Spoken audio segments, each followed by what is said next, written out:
Gumawa nga kami ng iba't ibang street food barbecue para nga uulamin. Tapos inihaw namin dito sa rooftop ng mansyon. Wow! Woo! Let's go! Mga bandang hapon, lumayas kaagad si Madam para nga mamili ng mga iihawin. Katulad nga nitong karning manok, tapos itong karning baboy. Naghanap din kami ng lamang loob ng manok. Yun kasi yung masarap i-barbecue. Lalo pat natatakam kaming kumain ng street food ngayon. Tapos nakita nga namin dito sa may kalye na nagtitinda ng mga ricados. Abay dito na lang kami namili. Mura pa.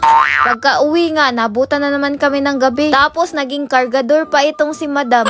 Eto na nga't binuhat na niya yung sarili niyang pinamili. Pagkadating nga sa mansyon, agad-agad namin inasikaso yung mga iihawin namin. Nilinisan na nga itong atay ng manok. Tapos tinanggalan din ni Madam ng kuko itong paa ng manok. Syempre, hindi mawawala yung hotdog sa ihaw-ihaw. Tinanggalan na nga ng plastic tapos tinuhog na nga dito sa stick. Eto nga ang nabili naming karning baboy na nahiwa na. Sinimula ng tinimplahan ng barbecue sauce. Binuhusan nga ng ketchup. Tapos itong toyo. Nilagyan na nga ng pangpasarap. Kasama na yung mekos-mekos dyan. Tapos sinimula na nga naming ituhog yan sa stick para maging pork barbecue ng tuluyan. Wow! Eto nga ang tinanggalan ng kuko kanina. Ilalaga pa daw muna ni Madam to. Syempre, tinimplahan na din ito ni ate para lalong sumarap. Nung lumambot na nga, abay binuhos na namin sa barbecue sauce. Tapos minekos-mekos na nga ng tuluyan. May nabili din kaming ibang party ng manok. Yung leg at wing part, sinabay na namin sa pagmekos-mekos dito sa barbecue sauce. Iba na yung pagtingin ko dito sa minamarinate namin. Parang ang nasa horror na. Pinigaan na nga ni Madam ng mga kalamansi para pang pawala ng langsa at amoy ba. Bago namin tuluyang itinuhog sa stick. Hindi ko sinasadya. Abay, Adidas na talaga yung tawag nito. Syempre, meron kaming taga-tikim dito. Kakatuhog ko dito, parang iba na yung nakikita ko ba. Manok pa ba to? Tapos, ito namang atay ng manok na nilinis kanina. Nilaga nga muna namin bago nga itinuhog sa stick. Madami na nga kaming nagawa dito pero hindi pa kami tapos. Ito nga ang kukumpleto sa street foods barbecue namin. Ang gizzard at itong isaw. Woo! Pinalambot nga muna namin bago namin binuhos nga dito sa barbecue sauce. Nilamas-lamas para lalong sumarap. Eto yung mahirap tuhugin talaga. Kakatuhog namin ito, baka pati yung kamay matuhog na din. Sinabi ko nga sa kanila na damihan yung pagtuhog ng isaw sa isang stick. Pero ang nangyari, parang nagtitipid naman ata tong mga to.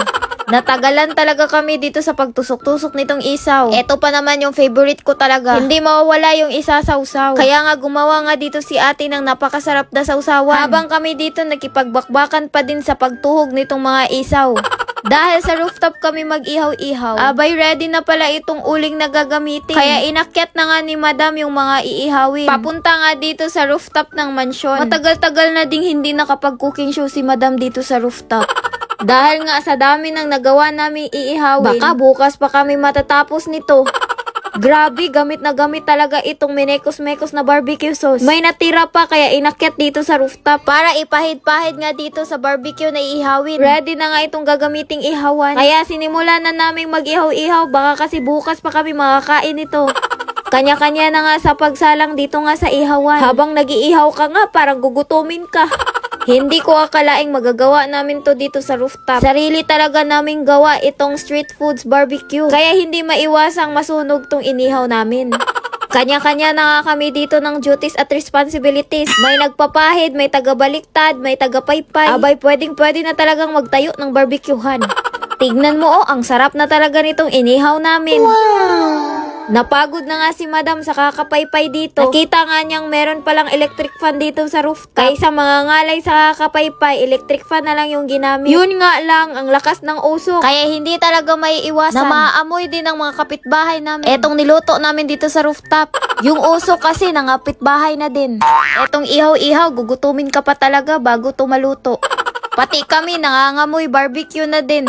Eto nga yung ulam namin na panghapunan. Pero maaabutan pa to ng breakfast.